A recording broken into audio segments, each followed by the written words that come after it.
Assalamualaikum warahmatullahi wabarakatuh. Kembali lagi bersama saya Wilda Yulitondilo dengan stambuk O1A120129. Hari ini saya akan membahas mengenai metabolisme karbohidrat. Baik, langsung saja ke materi yang pertama, yaitu glikolisis, glikogenesis, glikogenolysis, serta gluconeogenesis. Kita langsung saja ke materi pembelajaran yang pertama, yaitu glikolisis. Glikolisis berasal dari kata gliko yang berarti gula dan lisis yang berarti penguraian. Glikolisis merupakan proses penguraian gula 6 karbon menjadi 2 molekul asam pirufat berkarbon. Glikolisis adalah proses pemecahan glukosa atau gula di dalam darah yang melibatkan beberapa enzim, diantaranya enzim heksokinase dan enzim fosfofruktokinase. Kedua, glikogenesis. Glikogenesis adalah lintasan metabolisme yang mengkonversi glukosa menjadi glikogen untuk disimpan di dalam hati. Lintasan ini diaktifasi di dalam hati oleh hormon insulin sebagai respon terhadap rasio gula darah yang meningkat. Apabila terjadi peningkatan kadar glukosa dalam darah, misalnya beberapa saat setelah makan, maka pankreas akan mensekresikan hormon insulin yang akan menstimulasi penyimpanan glukosa dalam bentuk glikogen di dalam hati dan otot. Hormon insulin akan menstimulasi enzim glikogen sintase untuk memulai proses glikogenesis. Ketiga, glikogenolysis. Glikogenolysis merupakan proses pemecahan molekul glikogen menjadi glukosa. Apabila tubuh dalam keadaan lapar, tidak ada asupan makanan, kadar gula dalam darah menurun. Gula diperoleh dengan memecah glikogen menjadi glukosa yang kemudian digunakan untuk memproduksi energi. Kemudian keempat, gluconeogenesis. Gluconeogenesis adalah proses sintesis atau pembuatan glukosa dari senyawa non-karbohidrat di dalam tubuh. Proses ini terjadi ketika kadar glukosa tidak tersedia sehingga tubuh mengubah asam amino atau gliserol menjadi glukosa untuk kemudian digunakan sebagai energi bagi tubuh. Gluconeogenesis hampir mirip dengan glikolisis dengan proses yang dibalik. Hanya beberapa tahapan yang membedakannya dengan glikolisis. ATP dibutuhkan dalam tahapan gluconeogenesis. Langsung saja poin nomor 2, yaitu siklus glikolisis, siklus Krebs, dan rantai respirasi atau transport elektron. Langsung yang pertama, siklus glikolisis. Proses glikolisis terbagi menjadi beberapa tahap, yaitu fase pertama yang memerlukan ATP. Glikolisis diawali dengan fosforilasi glukosa membentuk glukosa 6-fosfat. Kemudian, glukosa 6-fosfat mengalami isomerisasi menjadi fruktosa 6-fosfat.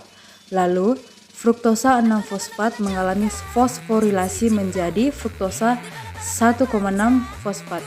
Setelah itu, mengalami isomerisasi kembali menjadi gliseraldehida 3-fosfat. Kemudian fase yang kedua yang menghasilkan ATP. Gliseraldehida 3-fosfat mengalami oksidasi dan berubah menjadi 1,3 difosfogliserat. 1,3 disfosfogliserat merupakan senyawa tinggi. Dengan bantuan fosfogliserat, kinase kemudian berubah menjadi 3-fosfogliserat. Setelah itu berisomerisasi menjadi 2-fosfogliserat. Kemudian berubah menjadi fosfonilpiruvat dan terakhir menjadi pirufat. Langsung pembelajaran kedua, siklus Krebs.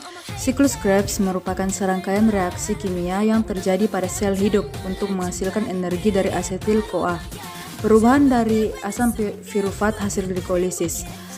Siklus Krebs merupakan salah satu tahap respirasi aerob, yaitu proses menghasilkan energi di mana dalam prosesnya membutuhkan oksigen. Molekul asetil-CoA akan masuk Krebs untuk menghasilkan ATP, NADH, FADH2, dan CO2. Terdapat 8 tahap reaksi dalam siklus Krebs yang terus berputar-putar sehingga siklus disebut sebagai suatu siklus. Tahap-tahap dalam siklus Krebs adalah sebagai berikut. Yang pertama, asetil-CoA akan berikatan dengan oksaloasetat membentuk sitrat. Reaksi ini dikatalisis enzim sitrat sintase. Kedua, sitrat akan diubah menjadi isositrat oleh enzim akonitase. Ketiga, isositrat akan diubah menjadi alfa ketoglutarate glutarat oleh enzim isositrat dehidrogenase. Dalam reaksi ini dilepaskan molekul CO2 dan dihasilkan NADH. Alfa-ketoglutarat akan diubah menjadi suksinil CoA oleh enzim alfa-ketoglutarat dehidrogenase. Dalam reaksi ini akan dilepaskan CO2 dan dihasilkan NADH. Suksinil CoA akan diubah menjadi suksinat oleh enzim suksinil CoA sintetase. Pada reaksi ini akan dihasilkan GTP yang kemudian dapat berubah menjadi ATP. Suksinat akan diubah menjadi fumarat oleh enzim suksinat dehidrogenase. Pada reaksi ini akan dihasilkan FADH2. Ketujuh, fumarat akan diubah menjadi malat oleh enzim fumarase. Dan terakhir, malat akan diubah menjadi oksaloasetat oleh enzim malat dehidrogenase. Pada tahap ini juga dihasilkan NADH. Hasil dari siklus Krebs yaitu satu molekul asetil CoA yang masuk siklus Krebs akan menghasilkan 1 ATP, 3 NADH, 1 FADH2 dan 2 CO2. Karena satu molekul glukosa akan diubah menjadi 2 asetil CoA, maka satu molekul glukosa yang menjalani siklus Krebs akan menghasilkan 2 ATP, 6 NADH, 2 FADH2 dan 4 CO2. Molekul NADH dan FADH2 nanti akan masuk transfer elektron untuk menghasilkan ATP. Satu molekul NADH akan diproses untuk menghasilkan 3 ATP, sedangkan satu molekul FADH2 akan menghasilkan 2 ATP. Langsung ke pembelajaran ketiga yaitu transport elektron. Transfer elektron atau transport elektron merupakan proses produksi ATP atau energi dari NADH dan FADH2 yang dihasilkan dalam glikolisis, dekarboksilasi oksidatif, dan siklus Krebs. Transfer elektron terjadi di membran dalam mitokondria yang dibantu oleh kelompok-kelompok protein yang terdapat pada membran tersebut. Tahapan transfer elektron adalah sebagai berikut. Yang pertama, NADH akan melepaskan elektronnya kepada kompleks protein. Peristiwa ini membebaskan energi yang memicu dipompanya H+ dari matriks mitokondria menuju ruang antar membran. NADH yang telah kehilangan elektron akan berubah menjadi NAD+. Kedua, elektron akan diteruskan kepada ubiquinon. Ketiga, kemudian elektron diteruskan pada kompleks protein 3. Hal ini akan memicu dipompanya H+ keluar menuju ruang antar membran. Keempat, elektron akan diteruskan kepada sitokrom C. Kelima, elektron akan diteruskan kepada kompleks protein 4. Hal ini juga akan memicu dipompanya H+ keluar menuju ruang antar membran. Keenam, elektron kemudian akan diterima oleh molekul oksigen yang kemudian berikatan dengan 2 ion H+ membentuk H2O. Bila dihitung, transfer elektron dari bermacam-macam protein tadi memicu dipompanya 3H+ keluar menuju ruang antar membran. H+ atau proton tersebut akan kembali menuju matriks mitokondria melalui enzim yang disebut ATP sintase. Kedelapan, lewatnya H+ pada ATP sintase akan memicu enzim tersebut membentuk ATP secara bersamaan. Karena terdapat 3H+ yang masuk kembali ke dalam matriks, maka terbentuklah 3 molekul ATP. Terakhir, proses pembentukan ATP oleh enzim ATP sintase tersebut dinamakan dengan kemiosmosis. Kita langsung ke poin ketiga yaitu hubungan metabolisme karbohidrat, lipid, dan asam amino. Protein dipecah menjadi asam amino dalam reaksi katabolitik sehingga dapat masuk ke jalur respirasi melalui transaminasi yaitu pemindahan gugus amin NH2 maupun deaminasi yaitu pembuangan gugus amin. Asam amino seperti serin, glisin, alanin, sistein diubah menjadi asam pirufat dan masuk ke mitokondria untuk dimanfaatkan dalam respirasi. Sedangkan asam amino lainnya seperti tirosin, leusin, fenilalanin, isoleusin, dan lisin diubah menjadi asetil CoA untuk mengikuti jalur respirasi. Karbohidrat menjadi molekul pertama yang menjadi substrat respirasi.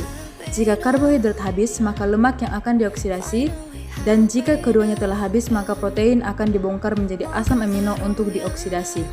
Dalam proses respirasi, karbohidrat menjadi substrat respirasi yang utama. Energi yang dihasilkan oleh setiap gram protein setara dengan jumlah energi yang dihasilkan oleh setiap gram dari karbohidrat. Rantai asam lemak yang banyak mengandung gugus CH2 merupakan bentuk penyimpanan yang ideal dalam surplus energi metabolik. sehingga energi yang dihasilkan juga besar karena zat tersebut sangat tereduksi. Lemak disimpan paling pekat dan sedikit mengandung air. Hubungan metabolisme karbohidrat, lipid, dan asam amino adalah ketiga metabolisme tersebut akan dimetabolisme yang akhirnya menjadi asetil CoA, di mana asetil CoA merupakan substrat untuk siklus Krebs yang kemudian dari siklus Krebs dihasilkan CO2. Kita ke poin terakhir yaitu poin 4, yaitu proses glikolisis aerob dan proses glikolisis anaerob. ATP merupakan sumber energi yang digunakan oleh sel-sel yang ada dalam tubuh. Sumber energi yang dimaksud adalah energi yang mampu membantu manusia beraktivitas. Glikolisis aerobik adalah lintasan glikolisis pada keadaan tersedianya oksigen di sekitarnya. Tempat terjadinya glikolisis aerobik adalah di sitoplasma. Dalam kondisi aerobik ini, pirufat dapat diubah oleh pirufat dehidrogenase menjadi asetil koenzim A, yang selanjutnya masuk ke dalam siklus asam sitrat. Seperti yang telah dijelaskan sebelumnya, glikolisis aerob terjadi di sitosol dengan adanya oksigen. Jalur ini dianggap lebih efisien dan menghasilkan lebih banyak ATP per molekul glukosa apabila dibandingkan dengan glikolisis anaerob. Glikolisis anaerob terjadi di sitoplasma, yaitu ketika sel kekurangan oksigen. Produk akhir dari proses glikolisis aerob adalah 34 molekul ATP, air, dan karbon dioksida. Berbeda dengan glikolisis aerob. Glikolisis anaerobik menghasilkan 2 laktat, 2 ATP, 2 H2O, dan 2 H+, yaitu menghasilkan laktat yang dapat mengurangi pH hingga menonaktifkan enzim. Baik, mungkin itu saja yang dapat saya bahas pada kali ini. Kurang lebihnya saya mohon maaf dan terima kasih telah menonton.